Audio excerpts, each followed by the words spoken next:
I heard it before she even knew I was in the room. Her voice, light and laughing, floating through the speakerphone. "He's nice, I guess, but boring, you know. Mild, zero ambition. I'll be done with him soon." The clink of glasses, her friends murmuring agreement. They thought I was harmless, a placeholder, furniture that happened to breathe. I didn't interrupt. I simply stepped back, quiet as a patient surgeon, and walked out to the balcony. The city hummed below me, people moving with purpose, unaware how betrayal can sharpen the mind to a razor's edge. I stared at the skyline and let the truth slide through me like ice water. She never loved me. She chose me because I looked safe. That was her first, and final, mistake. We'd met in her father's office 2 years earlier. She was radiant, confident, arrogant, a leather portfolio clutched like a fashion accessory instead of a responsibility. She flirted the instant her father stepped away, not because she felt anything, but because she liked being admired. I admired her at first, too. Her laugh, her ambition, the practiced warmth she turned on like a spotlight. She talked about big dreams, wings, contracts, markets. But never once did she mention work that wasn't handed to her. Her father's fortune was the stage, she was just an actress waiting for the inheritance cue. Still, I was naive enough to think I could be something solid beside her. I'd built myself from dust and broken promises. I thought she might respect a man who didn't need her money. Turns out she preferred men who begged. The night of her birthday dinner was the turning point. I arrived with the watch she'd once said she loved. She never wore it. She barely glanced up when I walked into the restaurant, too busy angling her phone for the perfect photo. Her screen lit up beside her plate. A name I didn't recognize. A thread of messages, bold, filthy, explicit. Plans for a hotel suite. That same night. I stopped breathing for 5 seconds, maybe 10. She noticed me looking, and instead of panic she smirked. "Don't be dramatic," she said, brushing it off like lint. "I'm just exploring my options." Options. That word cut deeper than any insult. I didn't argue. Arguing is for people with nothing to offer but noise. I excused myself calmly, kissed her forehead, and stepped out into the rain. I promised myself silence. She would never see me coming. Planning is easy when emotion burns clean. I kept her close, not out of affection, but access. Her father trusted me. He liked that I listened more than I spoke. When he asked what I did, I said, investments, consulting. He never asked which firm. He assumed small. He assumed safe. Nobody questions the quiet guy about how many empires he's already buried. I started lingering in conversations around their company. People talk when you look like you're not listening. I took notes, paper trails, hidden liabilities, fragile patents, overstretched suppliers. Then I waited. Months passed. She cheated openly now. Thought my indifference made me weak. I brought her flowers. She posted them and tagged someone else. She thought she was the hunter. She was the bait. The merger proposal was inevitable. Her father bragged about it like it was Olympic gold.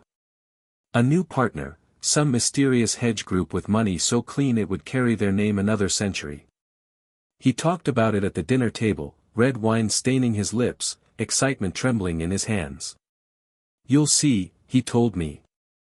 "This is legacy." I nodded, pretending awe. He didn't know I was the one pulling every string. He didn't know the hedge group was mine. He never noticed the clause buried 12 paragraphs deep that handed full operational and voting control to the partner entity if market share dipped below 30% during the transition window. He thought I was boring. People always overlook boring. Her friends did too, the ones who fed her ego, who praised the men she paraded in front of me. They laughed at me over champagne flutes. They had no idea I was engineering their extinction. Execution began 3 weeks before the signing ceremony. I shorted their subsidiary stocks through 3 shell companies spread across 2 continents. A whisper about faulty product testing. A leak from an anonymous employee. A single email sent from a cafe Wi-Fi in Luxembourg. The market shivered. Investors panicked. Stock dropped 19% in 48 hours.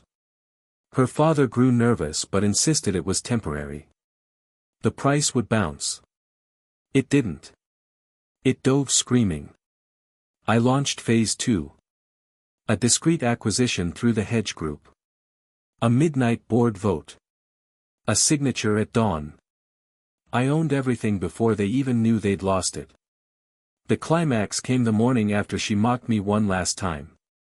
I was drinking coffee at the kitchen island. She was still in bed, phone buzzing with messages from the guy she planned to meet that afternoon. Her father called, voice already cracked.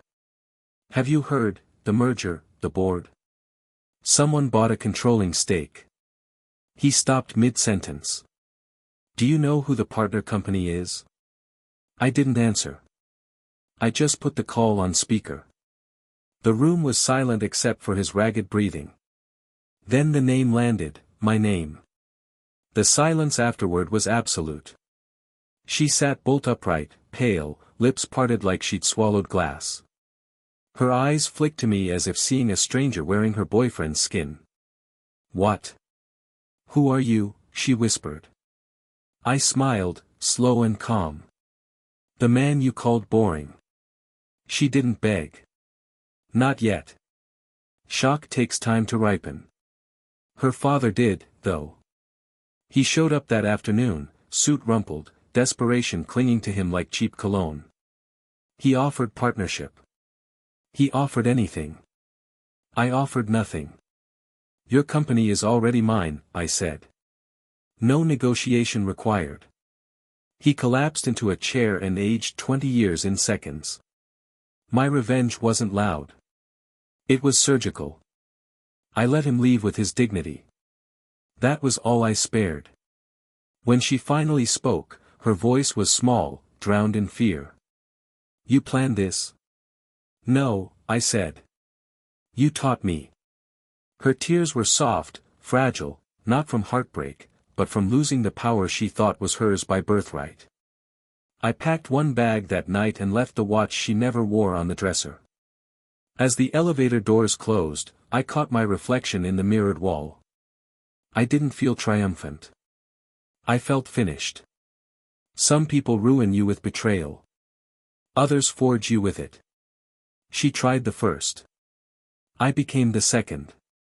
Justice isn't loud. It doesn't scream. It just walks out of the room while they finally understand the consequences. And it never looks back.